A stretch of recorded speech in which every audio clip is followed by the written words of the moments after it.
أعوذ بالله من الشيطان الرجيم بسم الله الرحمن الرحيم الحمد لله رب العالمين والصلاة والسلام على سيدنا محمد وآله الطاهرين اللهم صل على محمد وآل محمد وعجل فرجهم. Assalamu alaikum wa rahmatullahi wa barakatuh. So today is day 2 of our 3-day series on Tawheed, and this morning we are going to begin discussing the concept of atheism. Atheism simply means the absence of belief in God. As theism means belief in God, atheism means the absence of a belief in God. And when we discuss ideologies and beliefs other than our own, we have to make sure to be fair and not misrepresent what these other ideologies teach.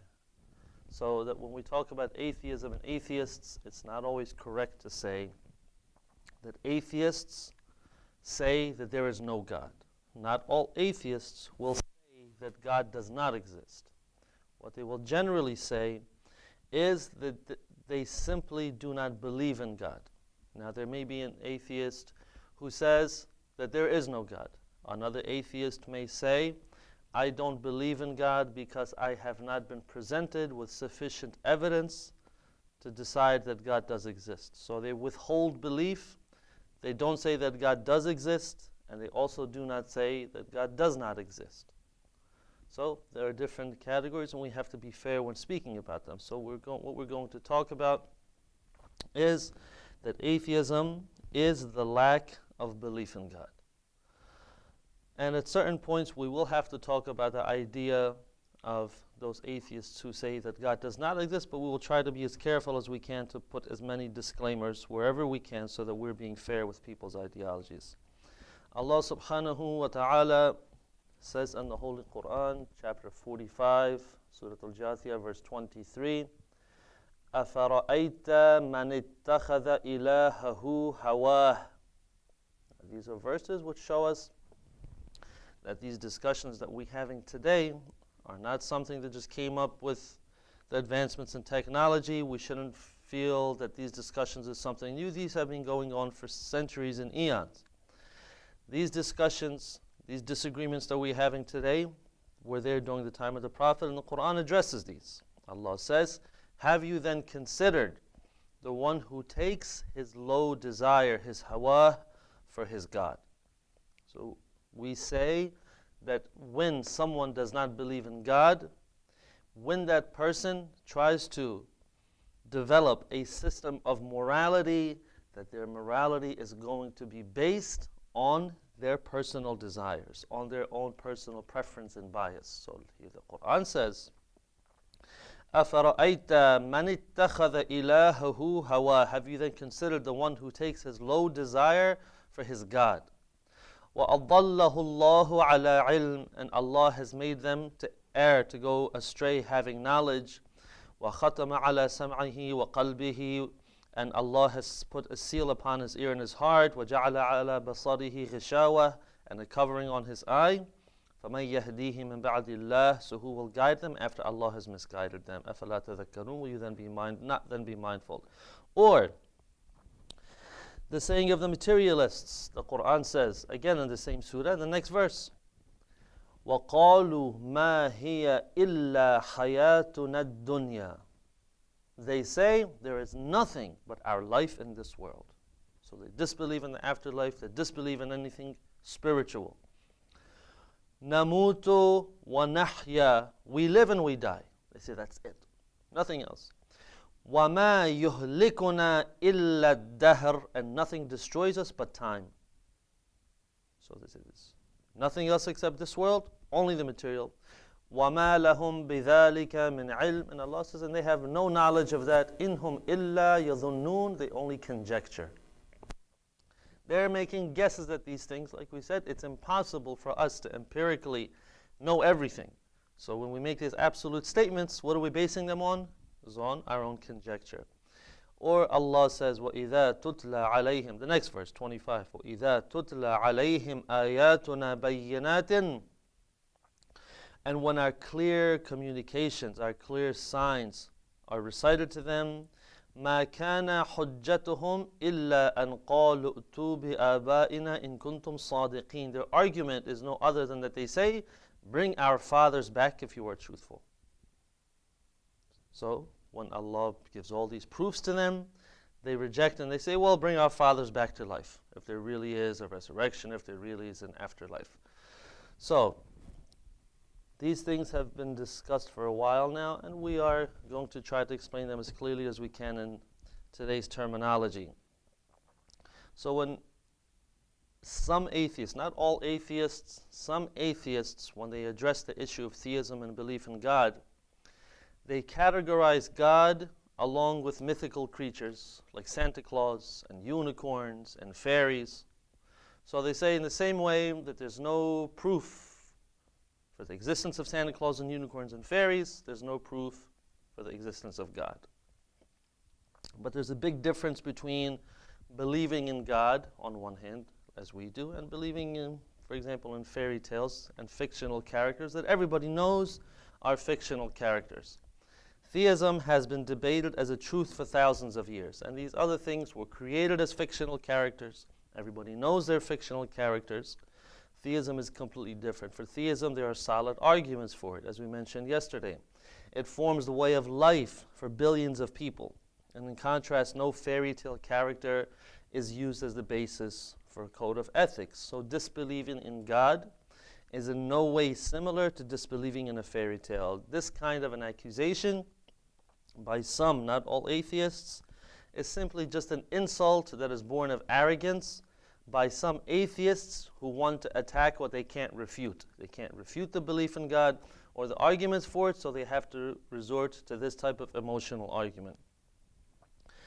Theism, belief in God, is the world's most powerful intellectual, spiritual, legal, and moral force.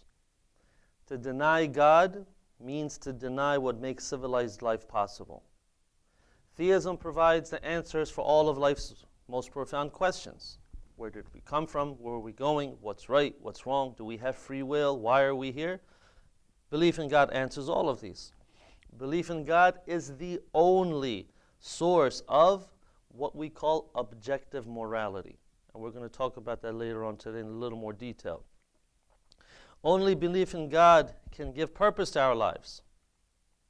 Without God, there can be no moral system that all humans would be obliged to uphold. Without God, there's no purpose to our existence, nor is there any intrinsic value to human life over other beings. Meaning, without God, there's no real reason for us to say that human beings are better than animals, or have some type of higher value, or that humans have any value at all. What's the difference between a human being and a rock in terms of value? Without God, there is none. Without God, all of these questions of consciousness, good versus evil, and all of these completely lose all of their objectivity and become completely subjective. Monotheism, or even just theism, belief in God in general, guides humanity along the path to help us fulfill our purpose. And atheism comes along, rejects belief in God, and they try to supplant their own answers as alternatives to the answers that are given by theists and theologians in religion. However, atheism is fundamentally incapable of answering these questions because their opinions are biased, their opinions are subjective and based on personal preference. And even when they do provide these answers, their answers do not offer anything uniquely positive. Everything that atheism tries to give humanity, whatever good moral that they propose has already been taught by religion. What is there that an atheist can propose as something good and something righteous that religion has not already taught? All of these good things, all of these virtues, all of these good morals have already been taught by religion, so atheism does not provide anything new, does not provide anything positive or anything better than what religion already has. Atheism devalues humanity's superiority above all other creatures because atheism is based on materialism, the idea that there is nothing but this material world. So by physical measures, it is true that humans are just a speck, like a small, tiny piece of dust when compared to the expanse of the universe. Physically, if we compare ourselves to the universe, we're basically nothing. But this speck of dust in the universe has the potential to manipulate the universe at its command. Look how far human beings have come, and there's no telling how far. As we advance in technology and knowledge and capability, who's to say that one day we will not be traveling the stars in split seconds, or being able to manipulate entire galaxies at our command? There's no telling how far we can go. So we have the potential to manipulate the universe at our command. But all other objects, whether they're animate or inanimate, living or not living, they move along the path of natural forces in complete obedience to these natural laws. But humans, we can take these natural forces, we can look at our past, we can change our future, we can change our world. And it is only belief in God that allows humanity to achieve this type of potential. Atheists claim that atheism is not a religion. They say atheism is the absence of belief in God. Atheism is the absence of a religion. But when we talk about religion, the definition that we use shows that everybody has religion. Religion is an unavoidable reality. Everybody has a religion, even atheists. They have an ideology about the world, and they have a code of action and a code of ethics and a code of morality that is derived from their worldview. So everybody has a religion. And some atheists even live their lives and act like evangelists, people who go and propagate, to spread their message and convert other people to their beliefs. So these evangelist atheists, they propagate atheism to the masses and they attack a belief in God any chance that they get. So they have a religion and they're trying to convert people to their religion. However, as we mentioned before, atheism lacks the objective foundation for morality. And when they present their objections against the belief in God, we can basically separate their objections into two categories. One is the atheist arguments against the existence of God, and the other is arguments that criticize God. And we have to make sure to understand that these arguments that they have to be categorized properly, because many atheists mistakenly assume that all of their arguments address the existence of God. So for example, there's a common question that we all ask, even people who believe in God and atheists ask this question, and it comes up in our minds. We say, if God created everything, then who created God? So an atheist asks this question. If God created everything, then who created God? So they assume that if you, the believer, you, the theist, are not able to answer this question, then God does not exist. But the question does not refute God's existence. It doesn't address the existence of God. The question only asks whether or not God himself is created. So it's very possible that God could exist and that a believer in God might not be able to answer this question. There's no contradiction between the two. So we have to make sure to realize that when an objection is brought to the belief in God, we have to know whether it's addressing his existence or simply criticizing the belief in God itself, or criticizing his attributes or his actions or his laws. So what we're going to do is we're going to go through some of the questions or the criticisms that are brought up against the belief in God. So there's about 20 of them. We'll get to as much of them as we can, inshallah. So one of the first is that atheists say that there is no evidence for the existence of God. Some of these we've gone over yesterday, but it's okay to repeat them. And some of them we'll also go over again either later today or tomorrow as well. So this one, that there is no evidence for the existence of God, we covered this yesterday. Number one, self-evident truths that we as human beings accept automatically just by virtue of being human beings, and which form the foundation of all of our knowledge. These self-evident truths lead to the reality of the existence of God through reasoning. And everything that exists is evidence for the existence of God. In the same way that science takes empirical data and makes broad philosophical absolute statements based on that data, we can do the same thing with God. We take all the evidence in the universe, all of it shows that there's a design and a power controlling that design. So we say that there is more scientific evidence for the existence of God than for any other scientific truth. So everything that exists is evidence for the existence of God. Another objection that is brought up to the belief in God is that some atheists will say that belief in God is not falsifiable.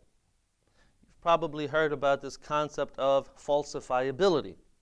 Falsifiability is the principle that an idea is not scientific unless there is a way to prove it false. So it states that in order for an idea to be eligible as a true statement, you must be able to think of, you must be able to conceive of an instance where the idea would be false. So usually the example that's given is, imagine a person who lives in a place where he only sees white swans. His entire life he only ever sees swans that are white. So because of this, he will assume that all swans are white. Okay? So because of the swans that he has seen in his life, they were all white, he will assume that all swans are white. So falsifiability would say that this proposition can only be scientific if you can conceive of an instance where this proposition would be false. So the instance that you can think of is, well, this proposition would be false if in some place I see a swan that is black. So if I see a black swan, then it would disprove this idea that all swans are white, so therefore this theory is falsifiable, so it can be considered as scientific. Or if you say, if I propose, for example, all cats land on their feet, is this a scientific proposal? We would say yes, because I can think of an instant where I could prove it false, which would be that if I ever see a cat that does not land on its feet, then it would prove that the idea is false, and therefore it's falsifiable. So falsifiability is not a requirement for something to be true. It may be a principle that they use in science, but in general, falsifiability is not a requirement for something to be true, because reasoning and self-evident truths are not falsifiable because they must be assumed as true. They're not tested, they're not experimented. There really is no conceivable instance that we could think of where a self-evident truth or reasoning would be false. So, and belief in God is based on reasoning and is based on these self-evident truths. So belief in God does not have to be falsifiable in order for it to be true. Nevertheless, we can actually try to comply with this falsifiability requirement that some atheists present. So they say God is not falsifiable, the belief in God is not falsifiable. We say, no problem. We will provide some instances where you can test whether the belief in God is falsifiable or it could be wrong. So all the atheists would have to do is provide an instance where the arguments for the existence of God do not hold true. So in order for the belief in God to be falsifiable, we give them some tests that they can present. So in order to disprove the belief in God, the atheist, all they would have to do is show that there's no order in the natural world. If they can show that there is no order whatsoever in the natural world, then we'll say yes, that argument for the belief in God from design is not true. If they can present to us a universe of chaos that is caused by a lack of physical laws, lack of standards, and lack of constants, etc., we'll say sure, then our argument is false. Correct? If they can demonstrate how reasoning leads to confusion and reasoning never leads to truth and knowledge, we'll say sure, our arguments are false. Because our arguments are based on design, our arguments are based on reasoning and self-evident truths. So if they can give us an instance where these things don't apply, we'll say fine. If they can show that we created ourselves, because we say that we were created by God, but if they can show how we created ourselves, then we'll stop believing in God. If they can show that everything that scientists have discovered so far has been false, then we'll believe what they say. Because we say that we believe in God because of all the scientific evidence. We believe in God because of everything that we have learned, but if they can show that all of this has been false, then they have falsified belief in God. So, If atheists can produce these instances, then they will have falsified our arguments for the existence of God. Another objection is one that we went over yesterday as well, which is that they say that humans can only know, not just that humans are, or that the universe is made of matter. They say humans can only know what is empirical and physical. So that evidence for God's existence is non-empirical and cannot be scientifically tested. Therefore, God's existence is unknowable. We've already demonstrated that something does not have to be physical for us to have knowledge about it, especially through the debate of Imam Sadiq alayhi salam that we went over yesterday. Explained that very clearly. It is not necessary for something to be empirical for us to know about it, and it is not necessary for an idea to be empirical for it to be true. Another argument that is brought up against belief in God is that some atheists say that the universe does not display good design. And this falls into that category of criticizing God or criticizing His creation, but not addressing the existence of God itself. Some atheists mistakenly take this argument and say, well, if there's no good design, then God doesn't exist. But there's no logical connection between those two statements. The definition of design is a system that shows order. We look at the universe, we see that there's order, there's standards, so we say this is the result of intelligence. It's a design. And the universe is of the highest and the most perfect order, therefore the universe does display design. An atheist who criticizes the design of the universe, unwittingly, without even realizing it, they admit that design exists. Because in order to say that there's a bad design, you must first assume that there is a design. So they're not saying that there's no design, they're just saying that it's bad design. But that does not mean that God does not exist. It's like saying that a flawed building, let's say there's a building that has some structural problems with it, there's some flaws in the design and construction of the building. It's like saying that a flawed building doesn't have a builder, or that a book with typos in it doesn't have an author. There's no logical connection between the premises and the conclusion, so it's a false conclusion to make. Even if there were bad design, it doesn't mean that God doesn't exist. It would just mean that it's bad design.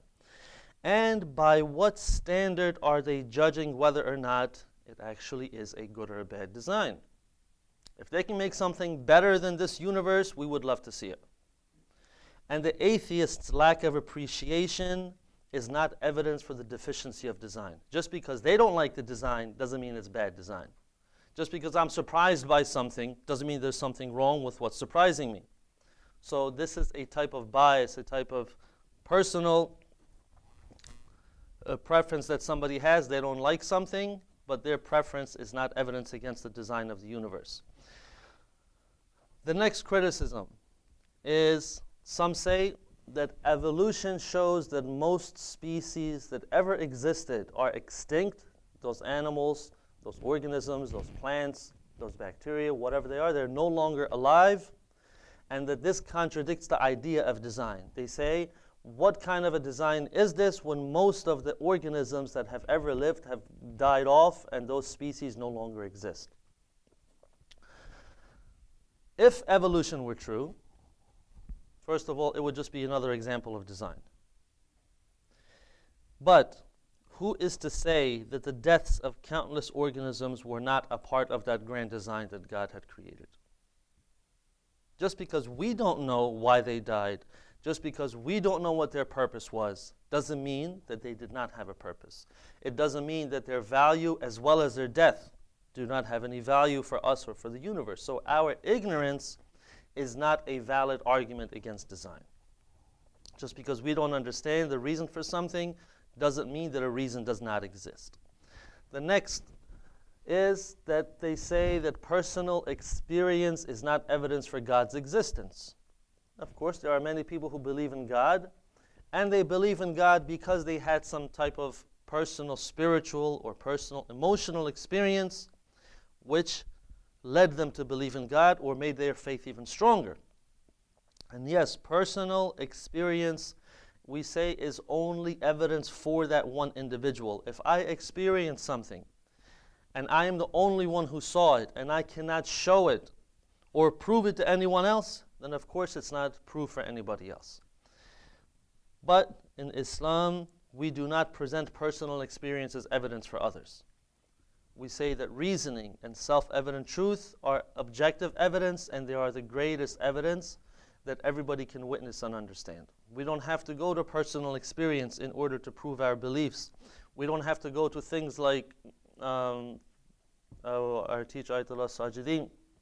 Sometimes he would complain about people who would say, you know, I saw a cloud and it was in the shape of the name of Allah. Or I saw a tree and it looked like it was a person bowing and it was facing towards the Kaaba.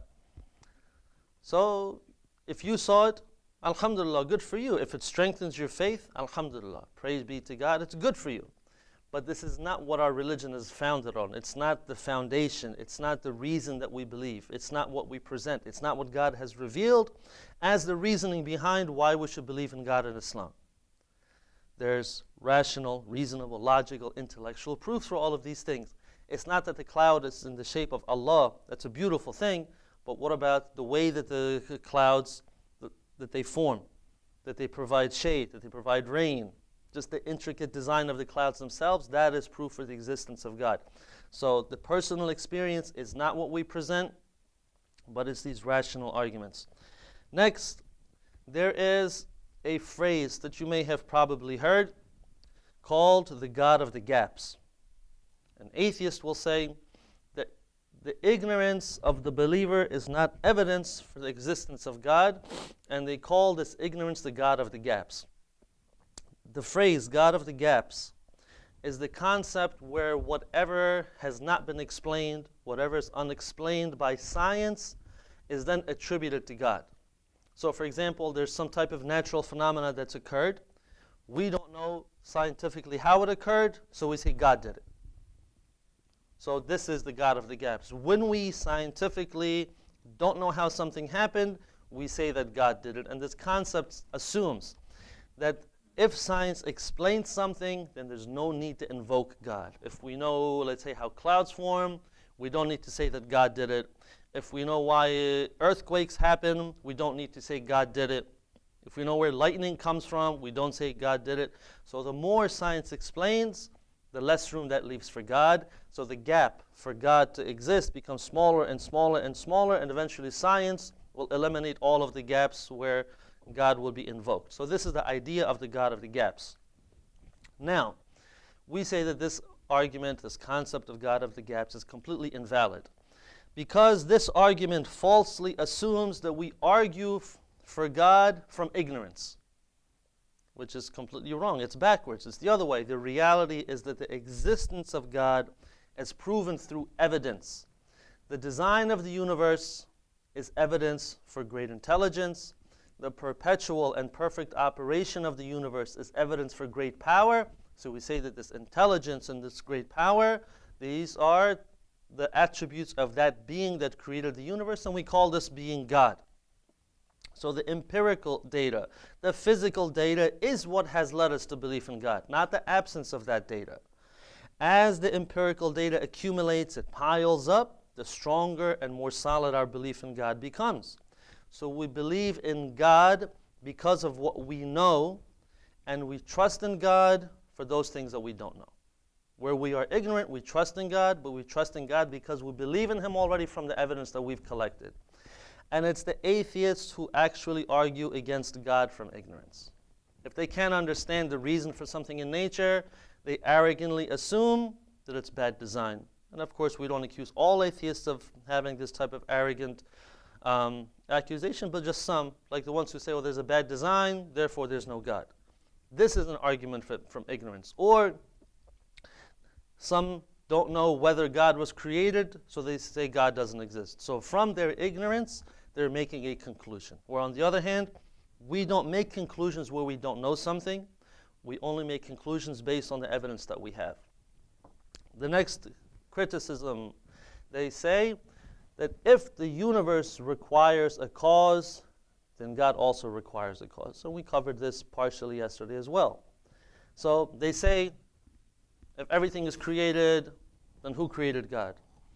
If we require a cause, then God also requires a cause. So this is like saying, if the painting requires a painter, then the painter himself also requires a painter. Think about it. If I say that somebody painted that, it'd be like saying, if somebody painted that painting, then who painted the painter? An author writes, but the author himself is not written. You see, what applies to the creation is not applicable to the creator. Likewise, the creator creates, but he himself is not created. God is the source of existence, but he is not brought into existence. As Imam Ali alayhi salam in Nahjul Balagha says, he exists, but not from non-existence. The source of existence, we say, is self-existing. He is not given existence by somebody else.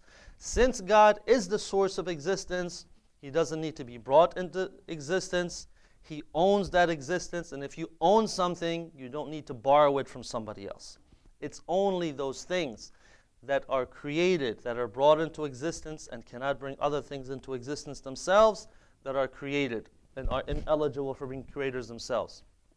But since God can create, he can bring others into existence, that means that he is separate and distinct and different from them and does not share in their qualities, so he is uncreated and self-exists. The next argument that we also covered yesterday, where they say that it is more logical to assume that the universe always existed rather than to assume that it was created by God. And this line of thinking would be unreasonable anywhere else. And some atheists only apply this to the universe. It's like saying it's more logical to assume that the Great Pyramids always existed rather than to assume that they were built by somebody. It's not logical or reasonable and with the pyramids to say that they weren't created by anyone. Likewise, it's unreasonable to say that the universe was not created by anyone. So in order to deny God, the atheist must deny reasoning or some part of reasoning. Some atheists object to belief in God by saying, if God is needless, then why create anything? So we say that God is needless, and instead of addressing the actual existence of God to try to disprove the existence of God, they will attack the attributes that we attribute to him. So we say that God is needless, so they will say, well, if God does not have needs, then why did he create anything? So this argument falsely assumes that God created out of some type of need. No one has said, we have never said, that God created us because he needed something. He created us out of his mercy, out of his compassion. Everything that he asks us to do is for our own good. If he asks us to perform some action, it's because its benefit is for us. He doesn't need any of it. If he asks us to refrain from something and avoid something, it's because there's harm in it for us. If we commit a haram act, Allah does not get harmed. We harm ourselves. If I obey God, I don't send him any benefit. The benefit is for me.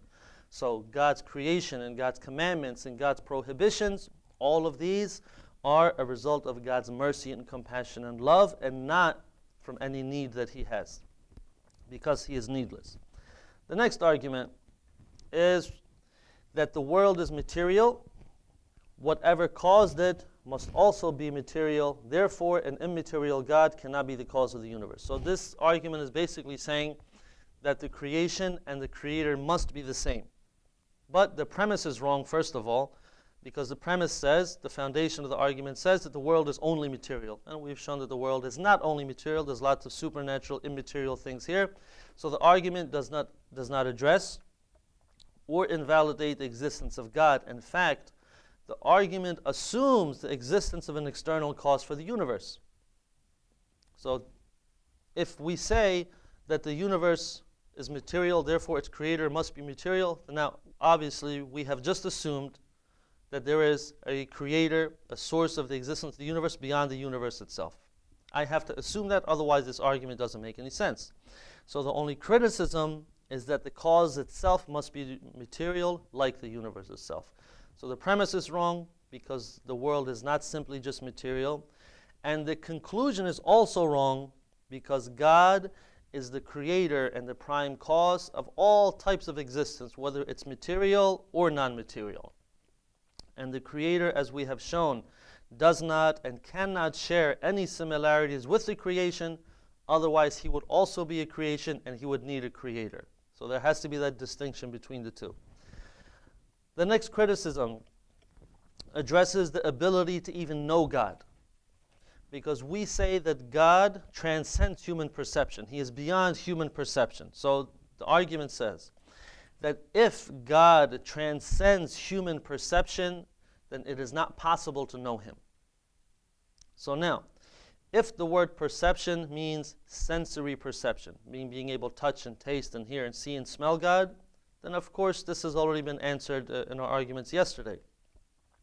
That we don't have to be able to sensually experience something in order to know it. But if the word perception means comprehensive knowledge, the argument is also invalid. You see, if we say that we can't know God because we cannot completely comprehend him, this is an invalid argument, because as believers in God, we do not claim to have absolute comprehensive knowledge of God. We don't say that we have completely understood everything about God. We don't say that we have brought him into the limits of our knowledge.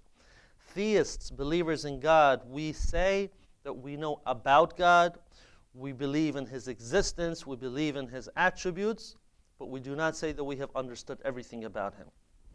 Imam Ali alayhi salam in Sermon 49 of Nahjul Balagha, he explains this very clearly. So we're going to read this section from it, and you're going to enjoy it, you're going to like it.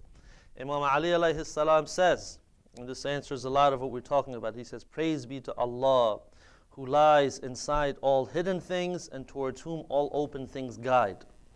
He cannot be seen by the eye of an onlooker, but the eye which does not see him cannot deny him.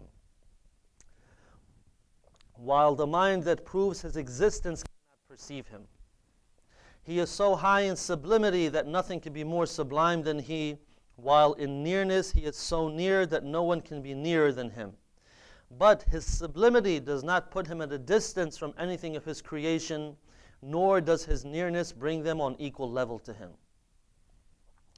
He has not informed human intelligence about the limits of his qualities. Nevertheless, he has not prevented it from securing essential knowledge of him. So he is such that all signs of existence stand witness for him, until the denying mind also believes in him. God, Allah, is sublime beyond what is described by those who liken him to things or those who deny him." This is Sermon 49 of Nahjul Balagha. Sometimes you just need to sit down and even just randomly open pages of Nahjul Balagha. And as our teacher, Sheikh Zakhat Hussein, he said, you will have a revolution in your mind just reading the words of Imam Ali alayhi salam. It's like what you can call an enlightenment overload. Sometimes you have to read some of these sentences and you have to get up and walk around just to think about it. That's how awesome some of this stuff is. It literally blows your mind. Every single sentence in here, beautiful, explains what we're talking about. That we can know some things about God without having to know everything about him. So God can be known through the knowledge that he reveals about himself, or what we understand through his signs in the universe. We know that he exists, but not how he exists. We know that he has knowledge and power, but we can't measure his knowledge and power. We can't measure his attributes. He's beyond the limits of creation. So time and space and physical qualities don't apply to him. Questions that limit him are irrelevant to him. So we can't ask, when did God exist?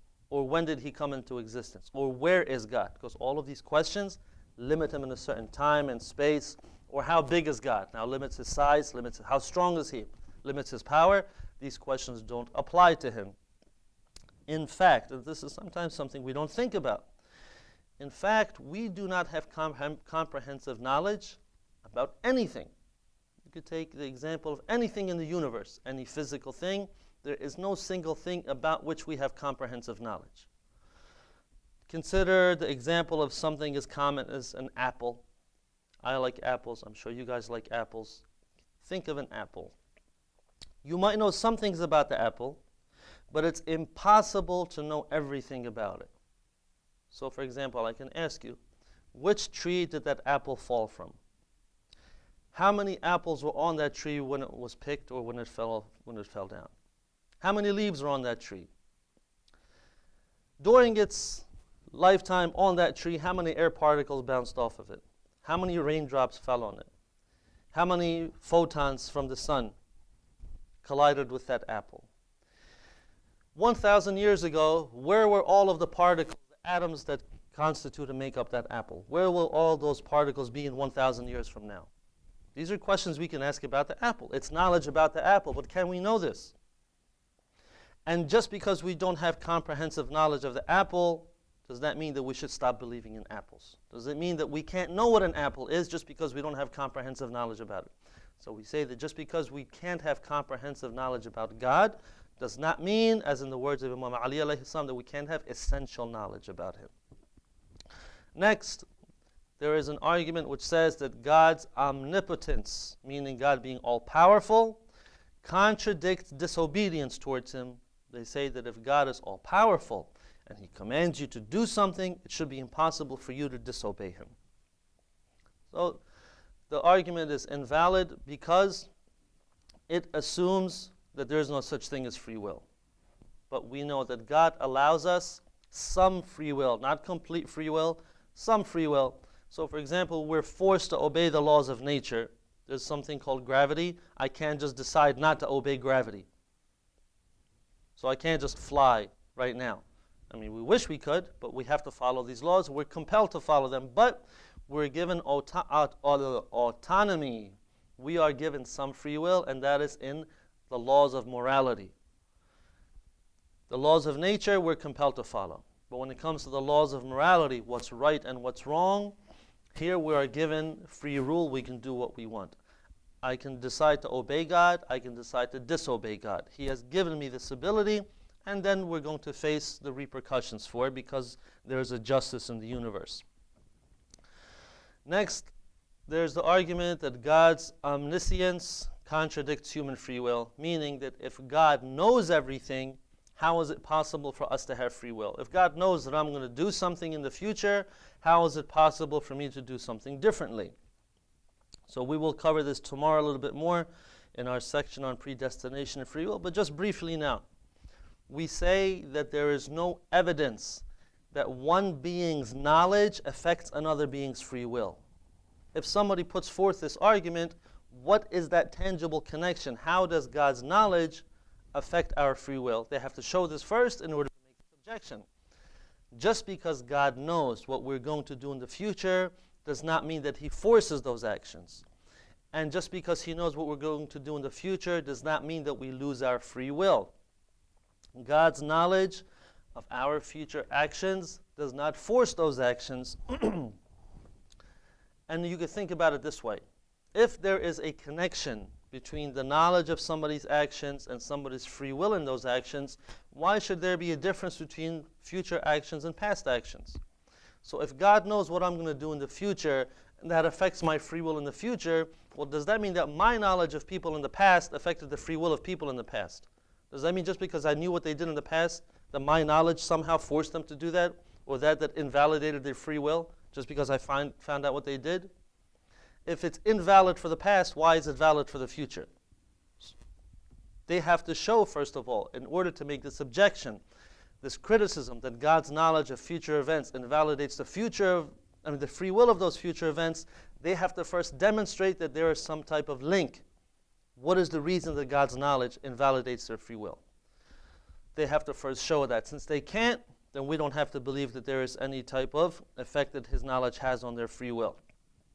And then this objection assumes that God is limited by time in the same way that we are. But God created time, so he is not restricted by it. He can see the future, the past, and the present with equal ease. He sees the past, he sees the present, he sees the future, he knows all of it in the same way that he knows one or the other. So we should not project our own limitations onto God. I can't see the future. I only know a little bit about the past, and even in the present, I don't know everything that's going on. So I can't project my limitations onto God, who can see everything equally as easily. The next objection is that evil in the world contradicts the idea of a just God. They say, if God exists, how can evil exist in the world?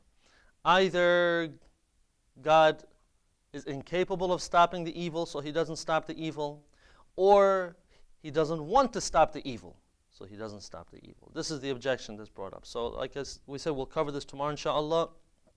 But very quickly, God is just. The justice of God is shown in the perpetual and flawless operation of the natural world. If there was no justice, there would be some chaos in this natural world. So because there is no chaos, we know that God is just. We know that God is omnipotent. He is all-powerful. He is the creator of all existence.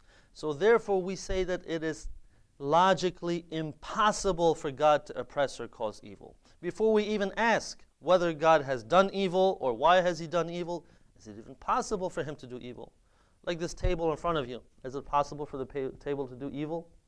So I can't say, why did that table do that evil thing? Because I have to step back and say, is it possible? So is it possible for God to do evil things? We say no, it's logically impossible. The question of evil or oppression doesn't apply because evil and oppression are done for certain reasons. Either that creature has certain needs, or is ignorant, or is weak, but these things do not apply to God. I do something because I need something. So I'm ignorant of the right way to do it, so I do it in the evil way. Or I'm too weak to do it in the right way, so I do it in the evil way. But these are irrelevant for God, so there's no way possible for God to be evil because he's needless, he's all-powerful, he's all-knowing. There's nothing that we create that God could benefit from. If God wants something, why does he need to take it from us? He could just create it. So it is logically impossible for God to be evil. So God has given human beings free will. If there's evil in the world, it's from our actions. And if people commit evil, they're going to be punished. If some people oppress others, the oppressors will be punished, and the victims will be compensated in various ways for their suffering. So if something evil happens to me, it could be a consequence of my own sins. Maybe God is punishing me in this life, so I don't have to be punished in the next life. Maybe I'm seeing some type of hardship in this life because it's God's way of bringing me back to my proper priorities. Maybe I got rich, I became wealthy, I became popular, and I forgot about my family, I forgot about my faith, and God makes me lose everything so that all of those obstacles in my eyes are gone, so now I can see reality again. Or maybe in the afterlife, there's going to be some reward for that. Maybe somebody becomes sick, that sickness erases that person's sins in this life. So if they don't see punishment and compensation in this life, they will see it in its absolute form in the afterlife. There is a very weird objection that some atheists make where they say that theistic religions, for example like Judaism, Christianity, Islam, Hinduism, who believe in God, they can't agree on a concept of God, so none of them are right. There are many atheists who make this argument. For example, there's a popular argument among some atheists where they say that you can help a believer in God understand why he shouldn't believe in God by doing the following exercise. So let's say I'm an atheist, for the sake of this example, and you believe in God. So I ask you, what religion do you follow? You say Islam. So, okay. So now I have a list of these other religions that you don't believe in, or a list of these other gods that you don't believe in. So why don't you believe in Zeus? And you're going to give an answer why you don't believe in Zeus. Why don't you believe in the Hindu gods? And you'll give your reasons. Why don't you believe in the Trinity? And you'll give your reasons. And the argument says that as you're giving the reasons for why you disbelieve in these other gods, you'll eventually realize that you disbelieve in your own God for the same reason. So, okay, you're going to say no, but there's atheists that love this argument and they give it thumbs up. Great. So they say that you guys can't believe on the concept of God, so therefore all of you are wrong. But the reason you're shaking your head and you're making faces because you quickly realize that a disagreement between two people does not necessarily mean that both of them are wrong. It's also possible that one of them is right and the other one is wrong. So what we should do is we have to consider the evidence, not whether they agree or disagree. Their agreement or their disagreement has nothing to do with the evidence. For example, Mr. A says, I declare that the earth is flat. Mr. B says, I declare that the earth is round. Mr. C comes along and says, Mr. A and Mr. B, you guys can't agree on the shape of the earth, so both of you are wrong. This doesn't make any sense. Their agreement or disagreement has nothing to do with the reality of the question that they're trying to answer. You have to look at the evidence and see where it leads us, not whether they agree with each other. Another objection that is brought up, and this is specifically to Muslims, is that some atheists will argue with Muslims, or they will lump all religions together by saying, for example, that Christian belief is illogical, that the Trinity is illogical. So they somehow forget that there's other religions that have different beliefs about the nature and essence of God. We're Muslims, so it's intellectually lazy to lump all religions together when they have major differences in how they view God. And we have to be fair. Christian belief is not completely illogical. Christian scholars, many Christian scholars have very strong arguments for belief in God, for the existence of God, for God's attributes, for morality, for why we have to have objective morality, and many of our arguments are the same. They have a strong set of morals, they do a lot of good in the world. It's just that the Christianity falters when they get to the nature of God and the nature of Jesus, alayhi salam. So where we have disagreements, we say that's where they falter. But there are many other places where they do have very strong reasoning. Another objection that's brought up against religion and belief in God is where some atheists say that belief in God and religion has caused more harm than good. So because a lot of people have done a lot of bad in the name of God and in the name of religion, therefore God is a bad belief, religion is a bad thing, we should eliminate God and we should eliminate religion in order to avoid all of those bad things that people have done in their name. Now, many religions have vastly different beliefs and morals. So once again, lumping everybody together is irrational, it's unreasonable. If there is ever harm, oppression, injustice, evil that is associated with religion, it's mainly caused by three groups of people. Number one is the people who follow an ideology that actually allows harming. For example, there's an ideology that allows the killing of unborn babies, even until the 9th month of pregnancy. I don't really know of any religion that allows this, but it's actually the critics of religion that allow these type of things. Number two are people who misinterpret a religion, terrorists like ISIS and Al-Qaeda, the Taliban, namely the Wahhabis, who misinterpret religion in order to support the tyranny and oppression that they would like to enact. And number three is people who claim to believe, but they violate the teachings of the religion. So in all of these instances, the religion itself is claiming good. The religion itself is commanding to virtue, commanding to righteousness, commanding to peace, commanding to justice.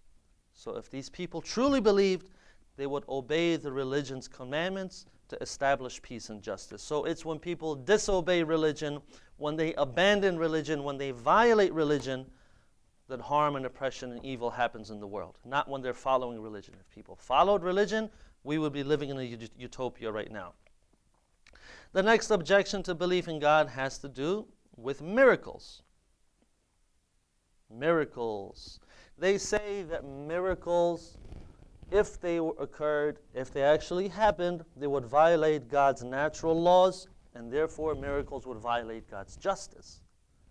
So there are some people who consider miracles as impossible because the miracles would violate or disrupt natural laws. For example, Jesus alayhi salam bringing the dead to life, or Musa alayhi salam, Moses, peace be upon him, splitting the sea. How do these things happen? They say they'd be impossible because it violates natural laws. And it's not just the atheists, there are also some believers who believe that everything in this world, even the miracles, must occur through the normal natural causes and processes. So to them, miracles can happen, but a miracle that violates natural law amounts to a violation of God's justice. Now this argument assumes that God's justice must be bound by natural law. So if you violate the natural law, then you violate God's justice, but there's no connection there. God wrote the natural laws, So he can easily change its course, and there will be no change in morality. Let's say he changes one of the constants of the universe just for a second.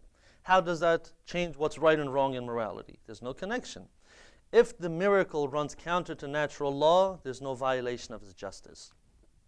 And they don't consider that our own free will, human free will, in this world, in this natural physical world, is a sort of supernatural miracle itself. Our decisions, our intentions are the result of a supernatural agent called the soul, the spirit. So if we, the creation, with this soul, if we can interact with the natural world without being completely bound by it, then why can't the Creator do the same thing? God's miracles do not violate His justice, and they don't even have to violate natural law either. So this laptop, this computer that's in front of me, right now it's on, it's doing a lot of things, there's a lot of processes running right now. I can leave it to operate on its own.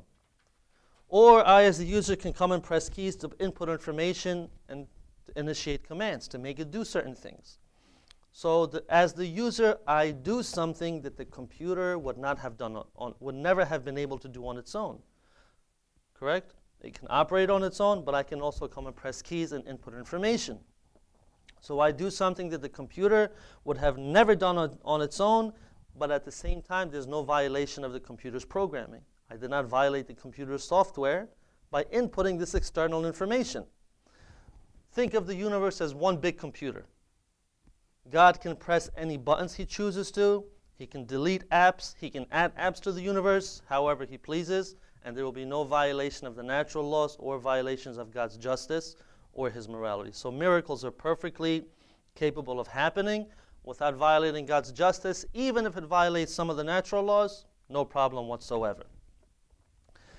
The next criticism is that some atheists say that human beings are insignificant in the universe, therefore human beings do not have any special value, and that the universe was not created for them. So they say that religion teaches, especially the monotheistic religions, that human beings are the reason for the creation of the universe, that everything in this world was created for human beings, but atheists say, no, you're insignificant. Look, compared to the natural world, what is your significance? You're not the center of the world. You're not the reason for the world, so you really don't have any special value. This argument assumes that the standard by which to judge human value is material composition and not anything else. And even if it were, how are humans insignificant when compared with the rest of the universe? As far as we know, we are the only intelligent life forms in this world. And no matter how many inanimate objects are gathered, they are still lifeless material. You cannot compare what is lifeless to what has life. So there's no comparison. It's like apples and oranges. Human beings gain knowledge. They consciously change their future, while the rest of the world runs along a fixed course.